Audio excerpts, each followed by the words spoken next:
호랑이 굴에 들어가도 정신만 바짝 차리면 산다고들 하잖아요. 저는 그 말을 몸으로 겪은 30대 여성입니다. 저희 시어머님이 꽤 유명하고 대단한 분으로 알려져 있어요.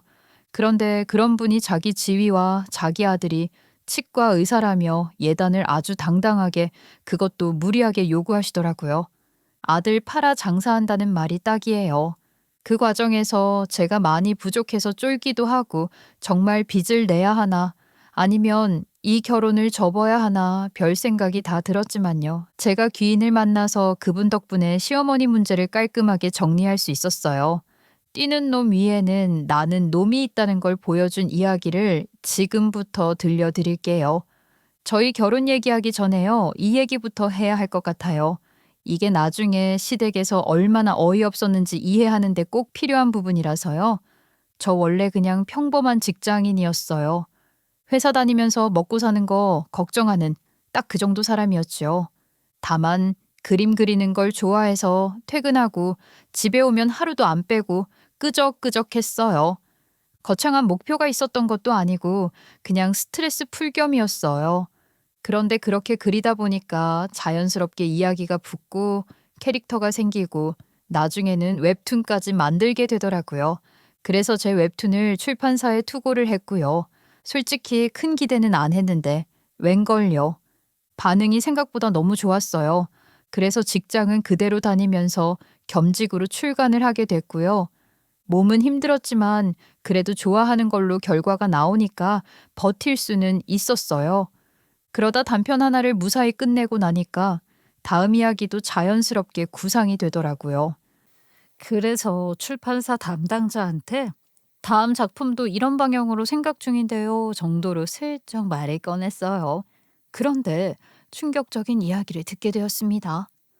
작가님, 내용이 너무 좋은데요. 내부에서 검토하고 회의했는데요. 아무래도 빌드업 시키면 대작이 될 것 같아서요. 저희도 이 부분 놓치고 싶지 않아서 제안을 드리려고요. 전속 계약 요청하는데요. 가능하실까요? 전속 계약이요? 제가요? 저야 당연히 좋죠. 진짜 신인이나 다름없는 저한테 전속 계약 얘기가 나오니까 너무 기뻤어요. 그래서 직장 그만두고 전업 작가의 길로 들어서게 되었습니다. 그렇게 전업으로 방향을 정하고 나니까 제 생활이 완전히 바뀌었어요. 하기 싫은 일 억지로 할 필요도 없고 업무 스트레스나 출퇴근 스트레스도 전부 사라졌거든요. 하루 종일 제가 하고 싶은 작업만 하면서 그걸로 돈까지 벌고 있으니까 처음엔 너무 좋았어요. 진짜로 이게 인생이지 싶었어요. 그런데 막상 그 생활이 계속되다 보니까 또 다른 현실이 보이더라고요. 웹툰이 혼자서 하는 일이다 보니 생각보다 많이 외롭고 쓸쓸했어요. 저는 원래 본가가 서울인데 일 때문에 대전에서 혼자 살고 있었거든요. 그러다 보니 주변에 아는 사람도 없고 친구도 없고 사람 얼굴 볼 일이 거의 없었어요. 서울까지 친구 보러 가기엔 시간도 여유도 없었고요. 돈 걱정은 없는데 이상하게 사람이 너무 고픈 거예요.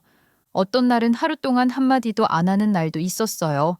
스트레스 없는 일상이었지만 너무 일상이 조용하고 고립된 상태였어요. 그렇게 입 꾹 닫고 혼자 지내다 보니 충치도 생기더라고요. 그래서 동네 치과에 가서 치료를 받았어요.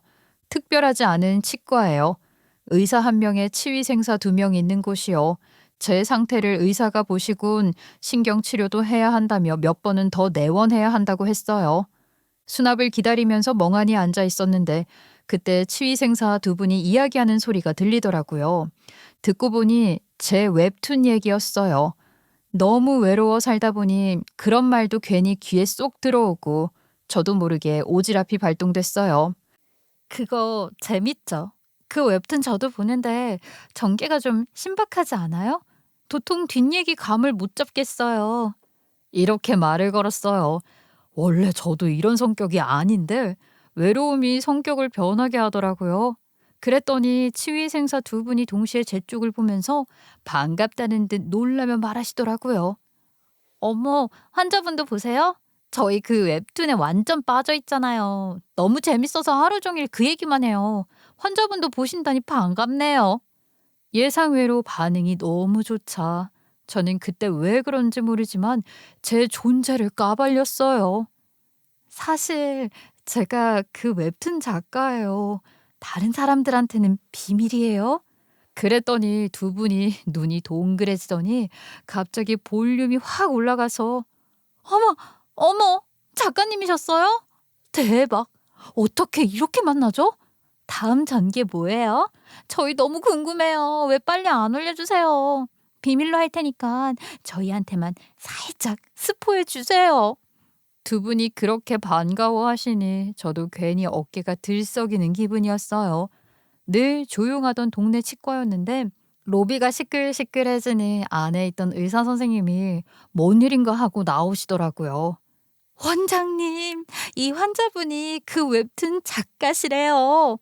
정말요? 와, 어떻게 이런 인연이 생기죠? 저도 그 웹툰 구독 중이에요. 진짜 잘 보고 있어요. 감사해요. 제 작품을 좋아해주는 분들을 이렇게 직접 만나게 되니까 제가 더 감격스럽네요. 의사 선생님이 자세히 얘기 좀 나누고 싶다며 웃었지만 곧바로 환자가 들어오는 바람에 더 오래 얘기하진 못했어요. 그리고 3일 뒤 다시 진료받으러 갔는데요. 문을 열자마자 치위생사 두 분이 저를 보며 손까지 흔들며 저를 반겨주시더라고요. 순간적으로 그 치과팀이 제 응원팀처럼 느껴졌어요. 접수를 하면서 원래 그러면 안 되는 건 알지만 그 세 분에게만 다음 전개를 아주 살짝 공유했어요. 그러자 의사 선생님이 제 얘기를 듣더니 뜻밖의 제안을 하시더라고요. 내용이 진짜 흥미로워요. 더 얘기 나누고 싶은데 혹시 오늘 밤에 시간 있으세요? 사실 저희 오늘 회식인데요. 같이 와주시면 안 될까요? 작가님이랑 이야기 나누는 게 너무 즐거워서요. 그 한마디가 유난히 따뜻하게 들렸어요. 오래 혼자 지내다 보니 누군가가 같이 밥 먹자고 초대하는 게 이렇게 반가운 일이었나 싶었어요. 오늘 밤이요? 네, 좋아요. 시간하고 장소만 알려주세요. 제가 맞춰서 갈게요. 그렇게 해서 저는 그들의 회식 자리에 합류했고, 오랜만에 웃으면서 편하게 이야기 나누는 시간을 보냈어요. 그 안에서 잠깐이긴 했지만, 외로움이 조금은 내려앉는 느낌이었어요. 그리고 며칠 뒤 다음 진료 때문에 치과에 또 들렀고요. 그땐 회식에 저를 불러주시고 맛있는 것을 많이 얻어 먹은 것도 감사하고 제 이야기를 좋아해 주셔서 제가 커피를 한번 사갔어요. 그렇게 치과 식구들과 제법 친해졌고 서로 얼굴 보면 웃으면서 인사하는 사이가 되었어요. 그러던 어느 날 제가 늦게 저녁을 혼자 먹으려고 동네 식당에 갔어요. 딱 자리에 앉았는데 그 식당에서 치과 원장님을 또 만난 거예요. 이미 아는 사이라 자연스럽게 인사했고 마침 혼자 드신다기에 같이 앉아서 밥을 먹게 되었어요. 그때 원장님과 꽤 많은 이야기를 나누었어요. 나이는 저보다 5살 많았고 일 얘기, 친구 얘기, 사는 얘기를 듣다 보니 생각보다 훨씬 솔직한 분이더라고요.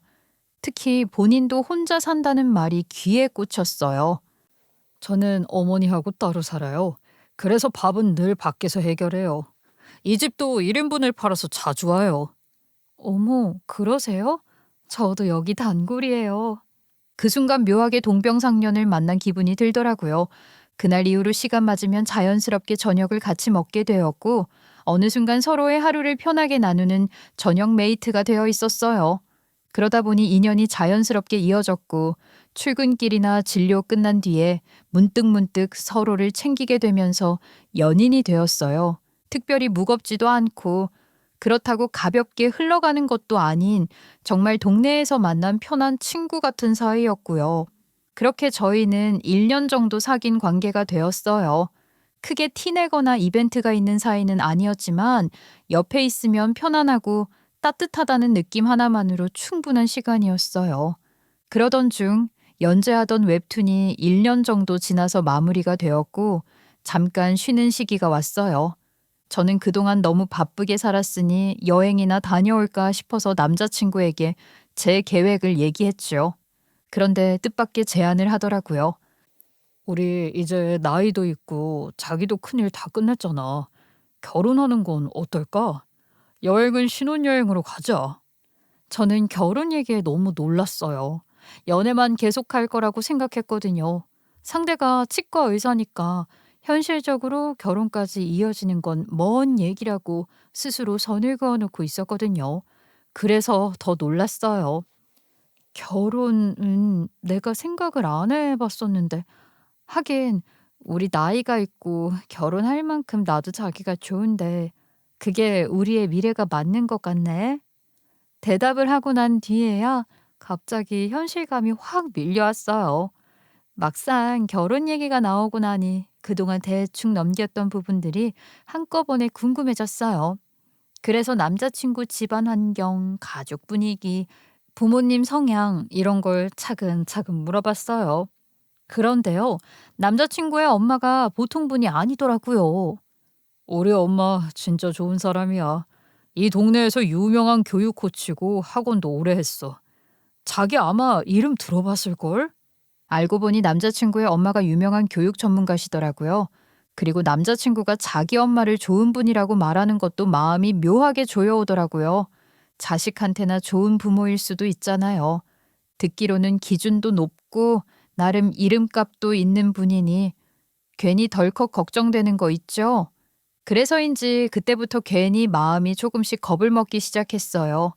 결혼 얘기는 아직 통과한 게 아니라 이제부터 시작이라는 생각이 들더라고요. 남자친구가 부모님은 이혼하셨고 어머님이 혼자 자기와 동생을 키웠다고 하더라고요. 동생도 이비인후과 의사라길래 속으로 좀 놀랐어요. 자기가 식당을 예약해놨다며 어머니께 인사드리자고 해서 따라갔는데 첫인상은 차분하고 온화한 분이었어요. 그런데 기본적인 인사 뒤에 바로 물어보시더라고요. 돈은 얼마나 모았니? 결혼은 돈 많이 들어. 집안은 어떻고 부모님은 뭐 하시니? 아빠는 중소기업 다니시고요. 엄마는 여기저기 알바하면서 살림의 보탬이 되시려 하고요. 언니도 회사 다니다가 결혼해서 전업주부예요. 좀 싫으신지 눈을 찡긋 감으시더라고요. 그러면서 갑자기 설교를 하시더라고요. 우리 가족은 다 계획적으로 살아. 너도 그렇게 살아야 해. 집에 돌아오는 길에 제가 좀 위축돼 있으니 남자친구가 괜찮다고 어머니 사람 보는 눈 깐깐하지만 편견은 없다며 달래더라고요. 그러면서 자기 가족 얘기를 처음으로 자세히 해줬어요. 동생은 임신 때문에 빨리 결혼했고 예비 동서는 간호사라고요. 그 다음 주에는 남자친구가 저희 집에 와서 부모님께도 정식으로 인사드렸고 그렇게 자연스럽게 결혼 준비가 시작됐어요. 그렇게 첫 인사를 드리고 난 뒤 예비 시어머니 댁에 초대를 받게 되었어요. 가보니까 역시 유명하신 분답게 생활 수준이 남다르더라고요. 혼자 사시는데도 집이 펜트하우스였고 대충 봐도 80평은 넘어 보였어요. 천장이 높고 거실이 시원하게 트여 있어서 들어서는 순간부터 아, 이 집 분위기가 보통은 아니구나 하는 느낌이 바로 오더라고요. 집에 들어가니 예비 서방님과 예비 동서도 와 있었어요. 예비 서방님은 정말 연예인처럼 잘생겼더라고요. 외모에서 풍기는 분위기 자체가 귀티가 났어요. 어머님은 가족이 오랜만에 다 모였다고 직접 요리를 하고 계셨고 예비 동서는 자연스럽게 그 옆에서 도와주고 있었어요. 잠시 뒤에 예비 동서가 손을 닦고 나와서 먼저 저에게 인사를 건네더라고요. 톤도 밝고 다정해서 그 자리에서 바로 번호까지 주고받았어요. 제가 낯설어하며 조심스럽게 말했어요. 저는 뭘 도울까요? 말해주시면 저도 도울게요. 형님은 오늘 손님이에요. 편하게 앉아서 남편하고도 이야기 나누세요. 예비 남편은 예비 서방님과 방 안에서 업무 얘기를 하고 있었거든요. 제가 낄 자리가 아닌 것 같았어요. 그래서 제가 어색해서 멀뚱멀뚱 서 있으니 그럼 숟가락만 놓아달라고 해서 작은 일이라도 해보겠다고 숟가락을 놓고 있었어요. 그때 예비 동서가 완성된 접시를 식탁에 놓을 때 제가 조용히 속삭였죠. 저 이런 자리가 좀 얼떨떨해요. 어떻게 해야 할지 모르겠어요. 오늘만 잘 넘기세요. 제가 따로 연락드릴게요. 그렇게 식탁에 앉았고 예비 시어머니가 준비해둔 여러 가지 이탈리아 요리를 맛보면서 저녁을 편하게 마무리했어요. 맛있게 식사를 마치고 나니 자연스럽게 커피가 나왔고요. 커피를 마시더니 예비 동서와 서방님은 아이 때문에 가봐야겠다고 일어나더라고요. 그때 예비 남편한테 예비 서방님이 뭐 주기로 했는지 같이 차에 가자고 해서 다 같이 나갔고 어색하게 저와 예비 시어머님만 남게 되었습니다. 그런데 예비 시어머님이 갑자기 저에게 부담스러운 얘기를 하시더라고요. 이제 결혼 얘기를 좀 해봐야겠네. 그래서 신혼집은 어디로 할 생각이니? 저는 잠깐 머뭇거리다가 솔직하게 말했어요. 아직 구체적으로 정한 건 없고요. 지금 살고 있는 집도 나쁘진 않아서요. 일단은 서로 의논해 보려고요. 그 말을 듣자 어머님의 표정이 아주 잠깐 정말 찰나처럼 굳어졌어요. 눈을 살짝 가늘게 뜨시더니 곧바로 미소를 지으셨지만요. 설마 지금 네가 살고 있는 집에서 신혼을 시작하려는 건 아니겠지? 아, 꼭 그렇다는 건 아니고요. 상황을 보고 그때 예비 시어머님은 제 말을 끊으며 약간 역정내듯 말을 덧붙이셨어요. 결혼이라는 게 말이야. 새로운 출발이잖아. 새로운 인생을 시작하는 건데 마음가짐만 새로 하면 되는 게 아니야. 공간도 새로워야지. 그러고는 차를 한 모금 마시더니 다시 저를 보셨어요. 사람은 환경에 영향을 많이 받아.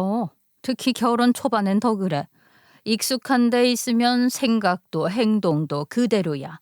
나는 신혼은 무조건 새로운 장소에서 시작해야 한다고 생각해. 그리고 차는 차요? 무슨 차요? 아, 저희 차 말씀하시는 거예요? 저는 정말 차는 생각조차 못했거든요. 결혼할 때 차도 바꾸는 건가 싶어서 친구들 결혼할 때 어땠나 기억을 더듬고 있었어요. 예비 시어머니는 제 반응이 이해가 안 간다는 표정이었고요. 당연히 차 해야지. 결혼 전에 쓰던 차를 그대로 쓰라고. 아, 그래야 하는 거예요? 제가 잘 몰라서 그러는 건데요. 원래 결혼 전에 타던 차를 그냥 쓰면 안 돼요? 내가 말했잖니. 새 출발하려면 다 새 것으로 해야 한다고. 그게 기본이야. 아무리 연애 결혼이라도 구세금 맞춰야지. 나는 네가 웹툰으로 돈 잘 번다고 해서 허락한 거다. 그 직업에 그 정도 수입 없었으면 난 반대했을 거야. 아, 어머님, 저 진짜 몰랐는데요. 설마 어머님 아들이 의사라고 이 모든 걸 저보고 다 해오라는 거예요? 그걸 꼭 말로 해야 하니? 너도 참. 그리고 내가 이런 말 했다고 밖에다 떠들지 마라. 공연히 입 잘못 놀렸다가 법정 공방 갈 수도 있어. 내가 누군지 알지? 저는 대답을 하지 않고 속으로는 그럼요, 알죠. 대전 학군지에서 유명한 교육 코치, 학원 원장, 인터넷 카페 운영자. 제가 어떻게 입을 함부로 놀려요. 괜히 저만 다치죠. 이런 마음으로 조용히 듣고 있었어요. 결혼을 해야 하나 말아야 하나 마음이 슬슬 복잡해지는데 마침 예비 남편이 들어왔고요. 저희도 슬슬 일어나 보겠다며 인사드리고 집을 나왔어요. 그날 집에 돌아오자마자 씻지도 못하고 소파에 털썩 앉았는데요. 휴대폰이 갑자기 진동하더라고요. 예비 동서에게서 온 메시지였어요. 형님, 오늘 어머님 당황스러운 말 안 하셨어요? 그 문장을 보는 순간 제가 그 자리에서 바로 통화를 눌러버렸어요.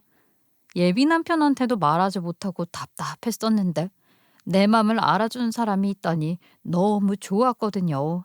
제 심정을 털어놓고 싶어서 예비 동서가 전화를 받자마자 숨도 안 쉬고 말했어요. 저 오늘 너무 황당했어요. 어머님 원래 그러세요? 정말 터무니없는 걸 요구하시더라고요. 예비 동서는 한숨을 길게 내쉬었어요. 마치 드디어 올 게 왔구나 하는 숨결이었어요. 그럴 줄 알았어요. 저 결혼할 때도 똑같았거든요. 단둘이 있을 때는 임신했다고 엄청 면박 주시고요. 임신해서 쪽팔리니까 이거 태워라 저거 태워라 하고요. 어디 가서 임신했다고 입 놀리지 말라고 하고 자기가 요구한 거 어디 가서 말하지 말라고 하고요. 그래서 저 현금 예단만 1억 가져갔잖아요. 네? 뭐라고요? 현금 예단만 1억이요? 저는 집에 차까지 해오래요. 그것도 다 새 걸로요. 새 출발은 다 새 거여야 한다면서요. 제가 왜 그래야 하냐고 하자 어이없다는 표정까지 지으셨어요. 아, 저는 그때 청약이 돼서 그 집으로 들어가게 돼서 집 얘기는 안 하셨는데요. 그 말 들으니까 우리 어머님 진짜 어마어마하시네요. 저는 웃음인지 허탈함인지 모를 소리가 저절로 흘러나왔어요. 정말 뭐 이런 막장 시어머니가 아직도 존재하는지 어이가 없어서 말이 안 나와요. 저는 하나도 준비 안 된 줄도 모르고 그냥 사람 보고 결혼하려고 했는데. 형님, 마음 너무 쓰지 마세요. 어머님 스타일은 그냥 자기 기준밖에 모르는 사람이에요. 저도 처음엔 울고불고 난리였어요. 근데 형님은 저보다 훨씬 당차잖아요. 제가 오히려 걱정돼서 먼저 연락한 거예요. 전화기 너머로 들리는 예비 동서의 목소리는 생각보다 따뜻했고 저를 위로하려고 애쓰는 게 느껴졌어요. 그 말 한마디 한마디에 제가 누그러져서 잠시 숨을 고를 수 있었어요.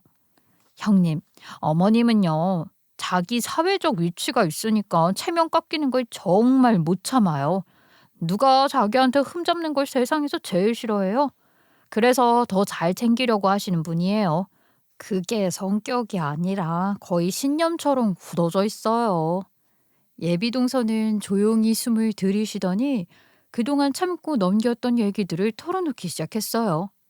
제가 결혼할 때 저희는 임신 때문에 결혼을 서둘렀잖아요. 그때 어머님이 뭐라고 했는지 알아요? 예단 얘기, 사람 인성 얘기, 새 아파트 얘기하면서 저를 압박했고요. 어쩔 수 없이 결혼을 해야 하니까 저희 집안도 별 볼 일 없으니 제 장점을 그렇게 파시더라고요. 저희 집이 종갓집이거든요. 그래서 주변 사람들한테는 뼈대 있고 예의 바른 집안이라고 어필하고 건강해서 애가 잘 들어선다고 하고 그런 걸 자랑하며 체면을 세우더라고요. 정말요? 어머님이 그러신 분이군요. 자랑거리가 있어야 하는 분이시네요. 너무 심하네요. 예비동서는 한숨을 길게 내쉬었어요.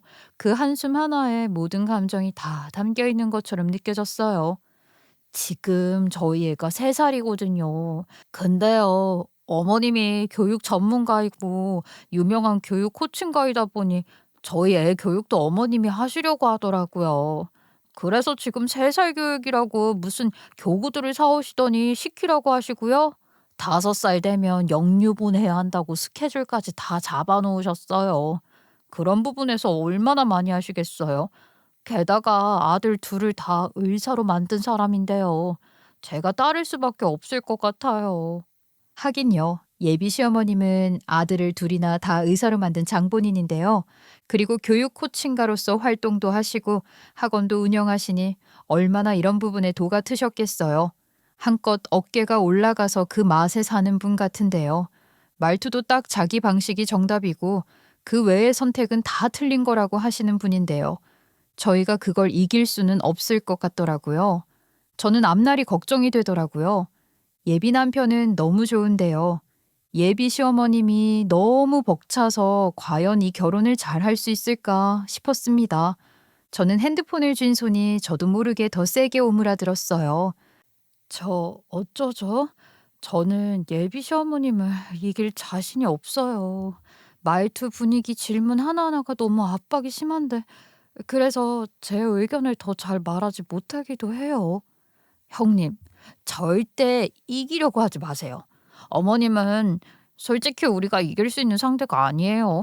저는 몇 년을 겪으면서 그걸 깨달았거든요. 근데요, 형님은 제발 저처럼 당하지 않으셨으면 해서 그래요.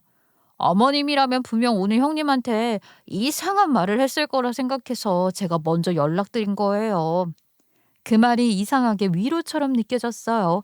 아무도 모르는 상황에서 홀로 맞받아쳤던 기분이었는데 누군가가 나도 그랬다고 말해주니 마음이 살짝 풀리더라고요. 고마워요. 동서가 있어서 진짜 다행이에요. 제가 앞으로 어떻게 해야 할지 아직은 잘 모르겠어요. 그래도 조언해줘서 고마워요. 생각 좀 해볼게요. 전화를 끊고 나서도 한동안 가만히 앉아 있었어요. 동서는 이미 그 집을 먼저 겪은 사람이잖아요. 예비 시어머니가 어떤 방식으로 사람을 흔드는지, 어떤 말로 상처를 주는지, 그걸 누구보다 잘 아는 사람이었고, 그 경험을 바탕으로 제가 당하지 않았으면 하는 착한 마음에서 저를 걱정하는 사람이었어요. 그런데 이상하게도 마음이 풀리는 동시에 더 복잡해졌어요. 갑작스럽게 눈앞에 이 집안의 현실이 들이닥친 느낌이랄까요. 정말 이 결혼을 해도 되는 건지, 제가 그 집안에 맞는 사람인지, 예비 시어머니의 그 압박과 기준 속에서 내가 버틸 수 있을지 머릿속이 너무 어지러웠어요. 이 결혼이라는 게 누구 한 사람만 보고 결정할 수 있는 문제가 아니잖아요. 결혼이 어렵다는 게 느껴졌고, 제가 잘 헤쳐나갈 수 있을지 걱정이 되어 그날은 잠도 못 잤습니다. 며칠 뒤 예비 시어머니에게서 갑자기 호출이 왔어요. 가보니 분위기부터 심상치 않았어요. 앉자마자 바로 결혼 얘기를 꺼내더라고요. 숨 돌릴 틈도 없이요. 예식은 여기 호텔로 계약하고 예단은 이 정도 수준은 돼야 하고 신혼집은 내가 알아보니까 여기 아파트가 딱 좋아. 그쪽으로 해. 네? 지금 말씀하신 대로 그렇게 진행하라는 말씀이세요? 맞아. 결혼은 원래 이렇게 준비하는 거야. 최대한 잘 대접하고 잘 사는 것처럼 보여지게 말이야. 그래야 우리 집 무시 안 한다. 말투가 너무 당연한 듯해서 순간 정신이 아득해지더라고요. 그래서 차라리 솔직하게 말하기로 했어요. 어머님, 죄송하지만 저는 말씀하신 걸 모두 준비할 능력이 안 돼요. 제가 웹툰으로 돈을 벌긴 했지만 그렇게 큰 돈이 아니고요. 저희 친정에 빚이 있어서 그거 갚는데 거의 다 썼어요. 그래서 저희끼리 상의해서 저희가 할 수 있는 범위에서 맞춰보려고 하겠습니다. 그러자 시어머니가 대놓고 비웃듯 콧방귀를 뀌더라고요. 엄청 기가 막히다는 듯이요. 예, 넌 결혼이 뭐 소꿉놀이 장난인 줄 아니? 내가 뭘 무리하게 바래? 의사랑 결혼하려면 이 정도는 기본 중에 기본이야. 원래는 키 3개가 기본인데 내가 많이 깎아준 거다. 이게 얼마나 감사한 일인지 아니? 어머님, 이건 기본이 아니라 제 기준에서의 어머님 욕심처럼 보이세요. 그리고 요즘 어느 시어머니가 이런 걸 요구해요. 과해요. 사람들은 어머님이 이러시는 것 아세요? 어머, 얘 좀 봐.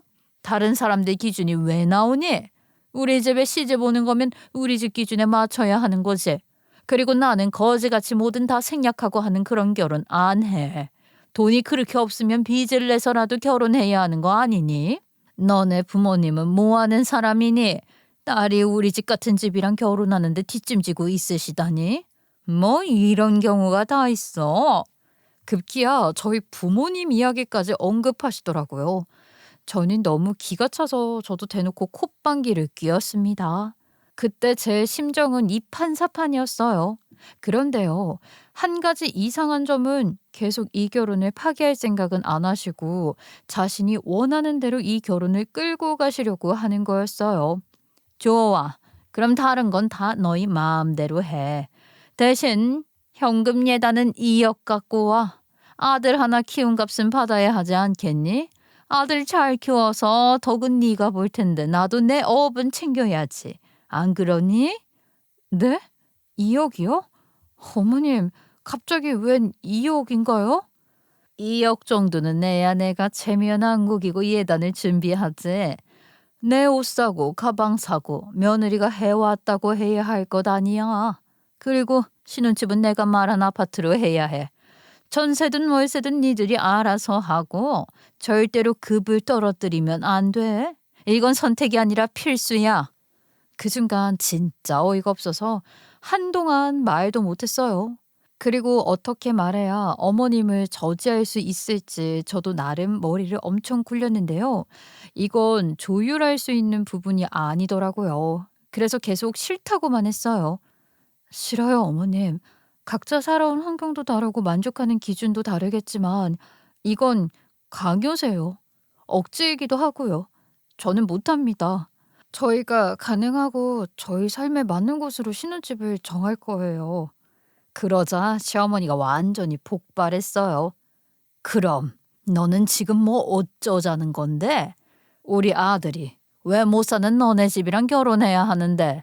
학벌도 집안도 직업도 뭐 하나 내세울 게 없으면서 네가 말해봐. 우리 아들이 널 왜 골라야 하는데? 그럼요. 이 결혼 그냥 하지 말까요? 그냥 다른 며느리 찾아보실래요? 그 말에 시어머니 얼굴이 벌개지더니 책상을 치면서 화를 내셨어요. 뭐라고? 결혼을 안 하겠다고? 참네. 얘, 너 어디 가서 우리 아들이랑 결혼 쪽냈다는 얘기 하지도 마. 내가 네 시어머니 될 뻔했다고 말도 하지 마. 어디 싸가지 없는 것이 먼저 파혼 얘기를 해. 그래, 하지마, 하지마. 그렇게 말하고 먼저 일어나서 가시더라고요. 숨이 턱 막히더라고요. 누가 밀지도 않았는데 뒤로 넘어질 것 같은 기분이었어요. 그리고 저는 집에 오자마자 예비 남편에게 헤어지자고 할까 하다가요. 제 마음이 너무 뒤죽박죽이더라고요. 예비 시어머니가 어떤 사람인지 똑똑히 봤고 솔직히 너무 두려웠어요. 그렇다고 그 사람 때문에 제가 좋아하는 사람과의 결혼을 포기해야 한다고 생각하니 또 억울하기도 했고요. 내 삶이고 내 선택인데 왜 다른 사람이 이걸 흔드는지 생각할수록 화도 나고 서럽기도 했어요. 그래서 저희 결혼인데 시어머니가 아니라 우리가 직접 해결해야 하는 문제라고 결론을 내렸고요. 그래서 저는 그날 밤 예비 남편을 만났어요. 솔직히 말해서 오늘 어머님 만났는데 어머님 말 듣고 자기랑 결혼할 자신이 없어져서 헤어지고 싶기도 하더라. 그런데 다시 생각해보니까 왜 우리 결혼인데 어머님께 이렇게 당해야 하나 싶더라고. 그래서 자기랑 얘기해보려고 만나자고 한 거야. 우리 엄마 만났어? 그럼 얘기를 하지. 왜 우리 엄마가 자기 속상하게 했어? 무슨 일인데? 놀라지 마. 어머님이 나한테 예단 2억 가져오래. 그리고 전에도 그러셨는데 집도 차도 해오래. 내가 그렇게 못하겠다니까 그럼 신혼집 정해줄 테니까 거기로 월세든 전세든 상관 안 할 테니까 들어가라시더라. 의사들 주는 대가라고 하시면서 말이야. 뭐라고? 정말 우리 엄마가 그랬어? 전혀 몰랐어. 우리 엄마가 그런 말을 했다고? 예비 남편도 못 믿는 눈치였어요. 알고 보니 예비 동서도 이미 나랑 똑같은 사유로 당했더라. 궁금하면 동서한테 물어봐. 동서도 매일 당하면서 살더라고. 전혀 몰랐어. 재수 씨도 그런 내색 안 해서 말이야. 정말 미안해. 내가 엄마랑 얘기해서 잘 조율할게. 아니, 당신이 몰랐다는 게 무슨 의미인지 모르지? 어머님은 당신한테 비밀로 하고 싶었던 거야. 어머님이 자신이 그렇게 말한 것, 자기는 물론이고 다른 사람한테 입도 뻥끗하지 말래. 안 그러면 고소 들어간다고 하셨어. 그래서 나도 자기한테 말 못했던 거고. 그리고 나도 자기한테 조율해달라고 하는 말 아니야. 자기 마음을 알고 싶어서야. 어머님 편인지 아니면 내 편인지 분명히 알고 싶어. 무슨 소리야. 당연히 나는 자기 편이지. 나는 우리 엄마 없어도 살 수 있어. 그런데 자기 없으면 못 살아. 내가 어떻게 하면 될까? 내가 어떻게 해야 이 상황이 좀 진정이 될까? 그럼 내가 앞으로 무슨 짓을 하든 가만히 있고 그냥 내 편만 들어줘? 그래도 나도 어머님께 선 넘는 짓은 안 할 거야. 그날 밤 저는 바로 예비 동서한테 전화를 걸었어요. 어머님 성격을 더 정확히 알아야 답이 보일 것 같아서요. 동서, 오늘 어머님이 또 말도 안 되는 요구를 하셨거든요. 혹시 어머님 이럴 때 어떻게 대응해야 할지 알까 해서 전화했어요. 형님, 저도 어머님을 아직 이겨본 적은 없는데요. 한 가지 확실한 건 보여주는 모습을 굉장히 중요해 하시고요. 체면이 전부인 분이시거든요. 이걸 잘 이용해 보시는 게 어떠실까요? 그 말을 듣고 저는 머릿속으로 탁 트이는 느낌이 들었어요. 그래서 바로 다음 날 예비 시어머니를 다시 찾아갔어요. 어머님, 제가 밤새 생각해 봤는데요. 저희 결혼 그대로 진행할게요. 어머님이 입꼬리를 슬쩍 올리면서 말하셨어요. 그래, 잘 생각했다. 오랜만에 너랑 나랑 합이 맞는구나. 그래, 결혼은 말이야. 집안과 집안의 결합이라 줄 건 주고 할 건 하는 게 맞는 거야. 이 부분까지 잘 생각한 거지? 어머님, 할 건 하고 줄 건 주는 건 맞아요.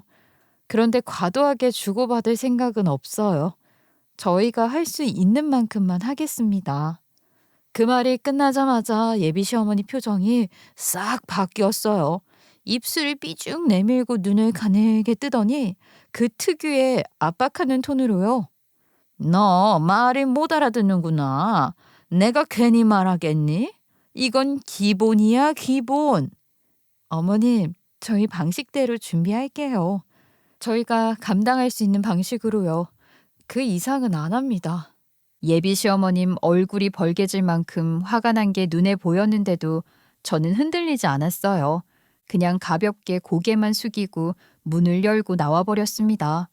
그리고 며칠 뒤 예비 시어머니를 다시 만나기로 했어요. 제가 예단을 드린다고 하니 전화 목소리부터 들떠 있더라고요. 기대감이 가득한 그 특유의 신난 톤이요. 그때 예비 동서가 좋은 아이디어를 줬어요. 상자 하나 준비해서 시모한테 건네라고 하는 거예요. 그래서 깔끔한 상자 하나를 예쁘게 포장해서 준비했어요. 그리고 예비 시어머니를 만나는 자리에서 조용히 그 상자를 건넸습니다. 예비 시어머니가 상자를 받아들고는 아주 흐뭇한 얼굴로 저를 훑어보셨어요. 이게 뭐냐? 선물 준비한 거니? 뭘 또 이런 걸 준비해? 예단 준다면서. 아니요, 예단이에요. 열어보세요. 거기에 다 들어있어요. 그 말이 떨어지자마자 예비 신부는 아주 만족스러운 얼굴로 상자를 열었어요. 근데요, 상자 안에는 아무것도 안 들어있거든요. 그걸 보시고 순간 표정이 확 뒤집히면서 목소리가 번개처럼 올라갔어요. 너 지금 이게 뭐야? 어른을 가지고 노는 거야? 이게 무슨 의미니? 너 지금 나한테 해보겠다는 거야? 저도 담담하게 받아쳤어요. 네, 어머님. 결혼은 저희 둘이 하는 거예요. 어머님께 잘 보이려고 돈을 줄 이유는 없어요. 아들은 어머님이 잘 키워놓으시고 왜 그 대가를 저한테 받으려고 하시는 거예요? 장사하시는 것도 아니고요. 무슨 고기 팔아요? 녹차 먹인 돼지가 더 비싸던데 그런 식인 건가요? 시모는 상자를 집어던질 기세로 저를 노려봤어요. 뭐? 녹차 먹인 돼지? 진짜 기가 막히네. 예, 너 잘못 생각했어. 내가 이 결혼 시켜줄 것 같아? 저는 눈 하나 깜짝 안 하고 말했어요. 하실 수밖에 없으실 거예요. 어쩔 수 없이요. 저도 다 손을 써놨어요. 그리고는 핸드폰을 꺼내서 예비 시모에게 조용히 문자 하나를 보냈어요. 예비 시모의 휴대폰에 알림이 팅 하고 울렸고요. 이건 또 뭔데? 뭘 보낸 건데? 유튜브 주소예요. 어머님이 꼭 봐야 할 영상이에요. 그 주소는요, 저희가 결혼 준비하는 과정 전체가 담긴 유튜브 영상 링크였어요. 치과 의사와 웹툰 작가와의 결혼 준비 이야기라고 하며 그 며칠 사이에 예비 남편과 저희가 어떻게 연애를 시작하게 되었는지에 대한 러브스토리와 결혼을 하게 된 계기, 그리고 앞으로 결혼을 어떻게 준비해 갈 건지에 대한 계획이 담겨 있고요. 거기에 예비 시어머님이 어떤 분인지도 공개를 해놨습니다. 어머님, 생각해 보니까 어머님이 저에게 하신 건 협박이고요. 그래서 저도 당하고 있지만은 않고 대응하려고 해요. 영상 보시고 결혼할지 말지는 어머님이 판단하세요. 그리고 조용히 일어섰어요. 예비 시어머님은 손을 부들부들 떨고 있었고요. 이걸 어떻게 계획하게 되었냐면요. 사실 그때 제 상황이랑 어머님 상황을 차분하게 정리해 보면서부터였어요. 저는 가진 것이 없잖아요. 반대로 어머님은 이미 업계에서 이름이 알려진 분이었고요. 학원도 잘 되고 있었고 사람들 사이에서 평판도 좋았고요. 그걸 보면서 저는 감정으로 맞서면 절대 이길 수 없겠다고 판단했어요. 그래서 싸우지 않고 어머님 체면을 건드리는 방법을 생각해냈어요. 먼저 어머님 학원에 찾아갔어요. 일부러 수업 시간 끝나는 타이밍에 맞춰서 교사진들 계실 때 커피를 한아름 들고 가서 원장님 예비 며느리가 주는 커피라며 인사를 드렸어요. 데스크 쌤한테는 아예 쐐기를 박았어요. 제가 가진 게 없는데도 어머님이 사람 하나만 보고 충분하다면서 아무것도 해오지 말라고 하셨거든요. 정말 제가 인품 좋은 시어머님 만나서 복 터진 결혼을 하게 되었어요. 정말요? 부러워요. 저희도 다 원장님 존경하거든요. 저희 원장님이 얼마나 속이 깊고 따뜻한 분이신데요. 저희 아빠가 갑자기 쓰러졌을 때 병원비 보태 쓰라고 돈도 주셨어요. 그때 제가 얼마나 감동했는지 몰라요. 아마 며느리 되시면 원장님이 잘 챙겨주시고 보듬어 주실 거예요. 어머, 그래요? 저도 얼마나 아껴주시는지요. 제가 전생에 나라를 구했나 봐요. 그러면서 어머님이 어떤 분인지, 얼마나 며느리를 아껴주시는 분인지를 계속 덧붙였어요. 듣는 사람들 입장에서는 자연스럽게 좋은 시어머니 이미지가 그려질 수밖에 없게요. 이 모든 장면도 다 담아서 유튜브에 올렸습니다. 거기서 끝이 아니었어요. 어머님이 평소에 SNS에서 학습 코칭 영상도 올리시거든요. 그 채널 영향력도 꽤 있어요. 그래서 그 유튜브 채널을 링크 걸어서 제 SNS에 어머님 자랑을 올려놨어요.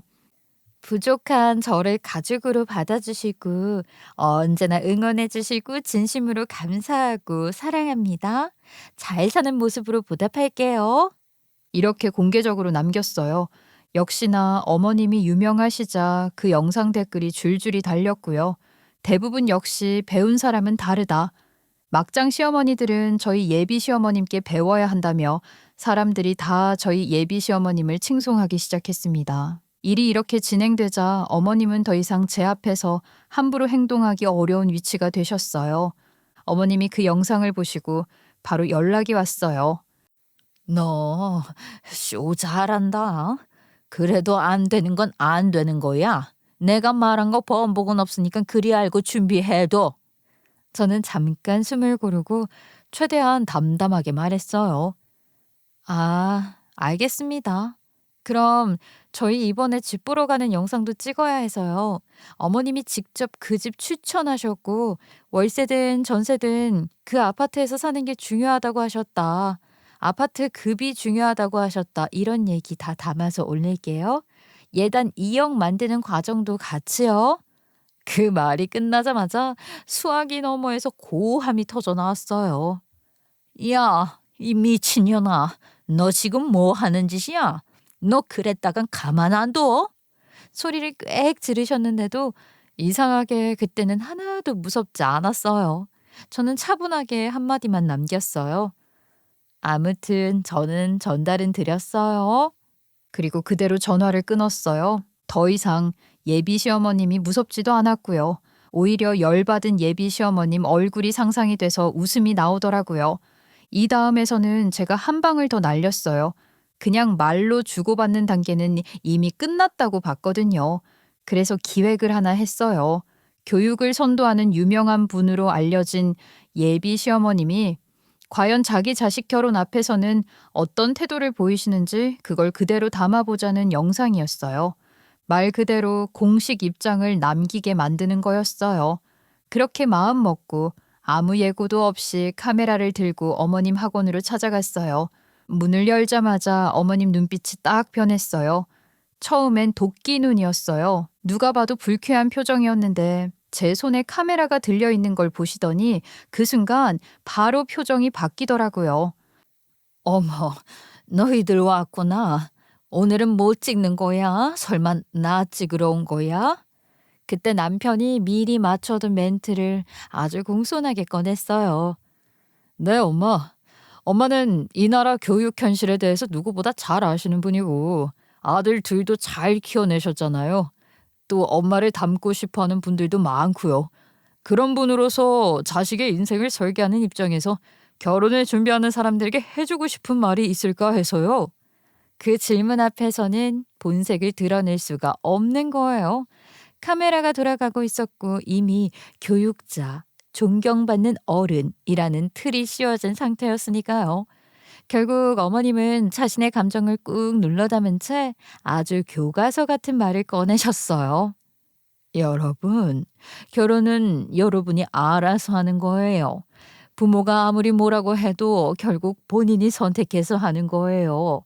그러니까 막장 시어머니 막장 시댁 욕만 하지 마시고 본인 기준을 세워서 결혼을 준비하세요. 예단이니 패백이니 이바지니 이런 건 다 옛날 풍습이에요. 꼭 다 챙길 필요 없어요. 각자 사정에 맞게 또 집안 풍습에 맞게 하면 되는 거예요. 굳이 남들 하는 거 따라가실 필요 없어요. 그 말이 끝났을 때 저는 속으로 끝났다 싶었어요. 결국 꼬리를 내린 거였거든요. 저는 바로 웃으면서 말을 보탰어요. 어머님, 정말 존경스러워요.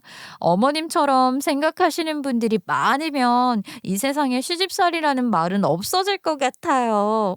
그러자 어머님은 아예 흐름에 몸을 맡기셨어요. 그러니까 말이야. 며느리가 얼마나 소중한 존재인데 함부로 대하는 사람들 보면 정말 이해가 안 돼. 시어머니 분들 명심하세요. 며느리는 아들을 행복하게 해주는 사람이에요. 그런 며느리를 잡고 괴롭히면 결국 아들이 불행해져요. 그러니까 며느리를 더 소중하게 대하세요. 그러면 아들도 더 행복해질 거예요. 아주 주옥 같은 명언들을 남겨주셨고요. 그 회차는 올라가자마자 조회수가 터졌어요. 그날 이후로 어머님은 자신이 뱉은 말이 있기 때문에 다른 말을 할 수 없는 사람이 되어버렸어요. 그래서 그때부터 예단, 집, 차 그런 얘기는 절대 입 밖으로 꺼내지 않으셨어요. 그 다음부터는 저희가 그냥 하던 대로 갔어요. 발품 팔아서 스드메 계약하고 예식장 하나하나 비교하고 신혼집을 찾는 과정까지 전부 찍어서 올렸어요. 집 구하고 나서는 셀프 인테리어 하는 과정도 숨기지 않고 그대로 보여줬고요.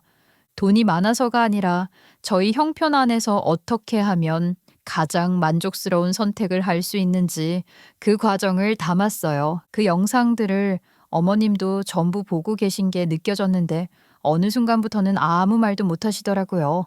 결국 저는 제가 하고 싶은 방식대로 결혼했고 그렇게 저희는 결혼을 했어요.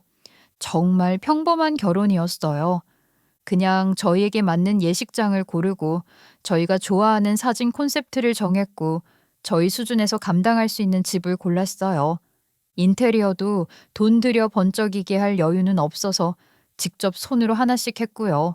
그런데 그 모든 과정을 솔직하게 올리다 보니 있는 집에서도 저렇게 하는데 본인은 뭐라고 더 고급을 요구했는지 반성하게 됐다는 댓글도 있었고 괜히 남들 기준에 끌려가던 자신을 돌아보게 됐다는 말도 있었어요. 선한 영향력을 받아서 고맙다는 메시지도 계속 들어왔고요. 그걸 보면서 누군가의 체면을 맞추는 결혼이 아니라 자기 삶에 맞는 결혼을 선택하는 게 얼마나 중요한지 그걸 보여주는 것만으로도 의미가 있다는 걸 깨달았습니다. 결혼 준비가 어느 정도 정리되고 나서 저희 잘 진행되고 있다고 예비 동서에게 조심스럽게 말을 전했어요. 그랬더니 전화기 너머에서도 느껴질 정도로 정말 뛸 듯이 기뻐하더라고요. 형님, 진짜 다행이에요. 저는 이번 일 보면서 알았어요. 뛰는 어머님 위에 나는 형님 있다는 거요. 얼마나 속이 시원했는지 몰라요. 저는 그땐 아무 말도 못하고 해달라는 대로 다 해줬거든요. 지금 와서 생각해보면 저도 한 번쯤은 이렇게 생각해봤어야 했는데 그때는 제가 너무 바보 같았어요. 그렇지 않아. 내 경우가 좀 특수한 거고 예단 1억에 집까지 해간 거면 동서는 서민이라고 하기 어렵지. 중산층은 되는 거야. 해갈 수 있는 형편이었으니까 해간 거겠지. 나는 진짜 가진 게 없는 경우였고. 형님, 진짜 아니에요. 저는 그거 준비하느라 정말 피똥 싸게 했어요. 그 말을 하는데 동서가 저한테 얼마나 허물없이 다가오는지가 느껴졌어요. 저를 형님이라고 부르면서 진심으로 챙겨주고 제가 잘 되면 자기 일처럼 같이 기뻐해주고요. 시어머님은 솔직히 모르겠지만 동서만큼은 정말 잘 만난 사람이라는 생각이 들어서 저도 마음이 놓였어요. 그리고 결국 동서는 해낼 수 있었던 형편이었던 거예요. 아무리 힘들었다고 해도요. 저는 애초에 선택지 자체가 없는 상황이었고요. 그때 확실히 느꼈어요. 이건 용기의 문제가 아니라 조건의 차이였고 선택지가 있느냐 없느냐의 문제였다는 걸요. 그렇게 저희는 결혼을 잘했고요. 동서랑은 지금 정말 자매처럼 지내고 있어요. 결혼하고 나서 저는 새로운 웹툰을 내게 됐고 집에서 작업하는 시간이 자연스럽게 늘어났어요. 그러다 보니 동서가 종종 놀러 오고 조카 얼굴도 자주 보게 됐고요.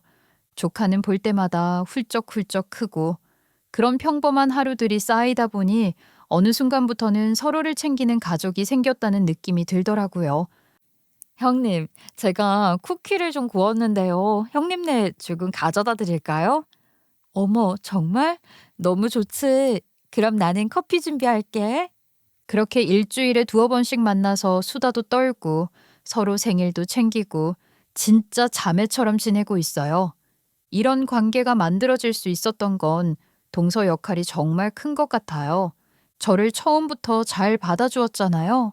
그래서 저는 지금도 동서한테 많이 고맙게 생각하고 있어요. 보통 막장 동서들 많고 서로 헐뜯고 이기려고 한다는 얘기도 많은데 저희가 이렇게 잘 지낼 수 있었던 건 동서의 유순한 성격 덕이라고 여기고 있고요. 저도 형님 티 내지 않으려고 더 조심하면서 지내고 있어요. 남편은요, 결혼하고 나서 더 바빠졌어요. 치과도 안정적으로 자리 잡았고 환자들도 꾸준히 늘어서 요즘은 예약이 꽉 찬 날이 많아요. 그래도 예전처럼 일에만 매달리지는 않고 퇴근하면 저녁은 꼭 같이 먹으려고 해요. 가끔은 제가 마감 때문에 늦어지면 남편이 요리를 해서 저를 대접해줘요. 청소도 얼마나 잘하는지 제가 한 수 배운다니까요. 이렇게 다듬어 보시면 흐름도 살고 말맛도 좋아요. 치과에서 있었던 소소한 얘기도 남편은 늘 재미있게 해줘요. 오늘 유치 빼러 온 여자애가 있었는데 나보더니 오빠 안 아프게 빼주세요 이러는 거야. 순간 기분이 확 좋아지더라. 그래서 더 신경 써서 안 아프게 잘 빼주고 용기 냈다고 어린이 반지 10개나 줬잖아. 애나 어른이나 역시 말은 예쁘게 해야 하는 것 같아. 이 나이에 오빠라니. 내가 좀 젊어 보이긴 해. 그치? 아이고, 우리 오빠 오늘 오빠 소리 들어서 기분 많이 좋으셨네. 나도 오빠라고 하면 반지 주나? 다이아 반지? 자기한테는 달도 별도 다 따주지. 말만 해. 저희 이렇게 알콩달콩 살고 있어요. 그리고 남편은 어머님 일로 저한테 부담이 오지 않게 그때그때 선을 확실히 긋는 모습을 보여줘요. 말로 길게 설명하지는 않지만 행동으로 분명하게 제 편을 들어주는 사람이구나 싶어서 그게 참 고마웠어요. 저는 치과 치위생사분들이랑도 여전히 잘 지내요. 남편 일터가 제게도 낯설지 않은 공간이 됐고 그렇게 제 외로움은 결혼하고 자연스럽게 끝이 났어요. 시모는 여전히 잘 나가세요. 밖에서는요. 방송도 계속 나오고 강연도 다니시고 여전히 이름값 있는 분으로 지내세요. 결혼하고 나서 한 번, 정말 딱 한 번 저희 신혼집에 오셨어요. 저희 집들이 때요. 그래도 시어머님인데 집들이는 해야 하잖아요. 음식 잔뜩 준비해놓고 어머님을 모셨는데요. 역시나 좋은 소리는 한마디도 없으셨어요. 집에 들어오자마자 둘러보시더니 표정부터가 딱 굳더라고요. 너네는 무슨 이런 집을 골랐니? 집은 좁고 아파트는 지저분하고 연식도 꽤 됐네. 조금만 더 보지 그랬어. 어휴, 나는 진짜 하나도 마음에 안 든다. 어머님, 그래도 여기가 고속도로랑도 가깝고요. 지하철역도 가까워서 출퇴근은 편해요. 부동산에서는 위치가 좋아서 상승 여력도 있다고 하더라고요. 그랬더니 어머님은 제 말을 자르듯이 딱 잘라 말하시더라고요. 나는 평생 이런 집에서 살아본 적이 없어. 지저분해서 여기서 못 있겠다. 그냥 너희끼리 밥 먹어라.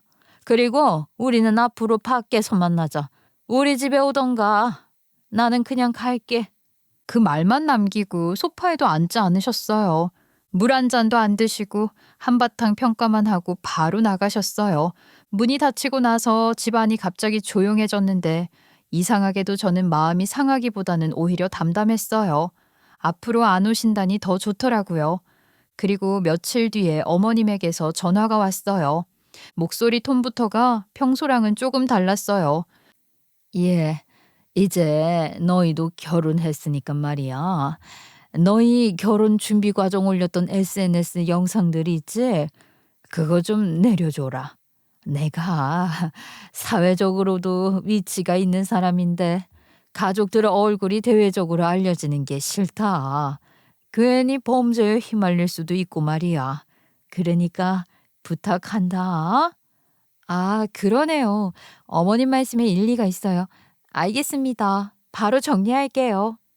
그렇게 해서 영상을 전부 정리했어요. 남기고 싶은 마음도 있었지만 이쯤에서 멈추는 게 맞다고 판단했거든요. 그 일 이후로 남편이 저한테 그러더라고요. 자기는 현명한 와이프를 만나서 엄마랑 사이 틀어지지 않고 이렇게 지낼 수 있어서 고맙다고요. 어머님은 답답하실 수도 있어요. 본인 뜻대로 되지 않는 게 많아졌으니까요. 그래도 저는요, 모두가 조금씩 편해질 수 있다면 한 사람이 답답한 게 낫다고 생각해요. 그 한 사람이 제가 아니라는 점에서 지금 이 균형이 저는 나쁘지 않다고 느꼈어요. 그래도 시모는 여전히 저한테는 쌀쌀 맞고 일은 잘하시고 그러세요. 다들 이렇게 각자 거리 두면서 사는 거겠죠. 제 이야기는 여기까지입니다. 들어주셔서 감사합니다.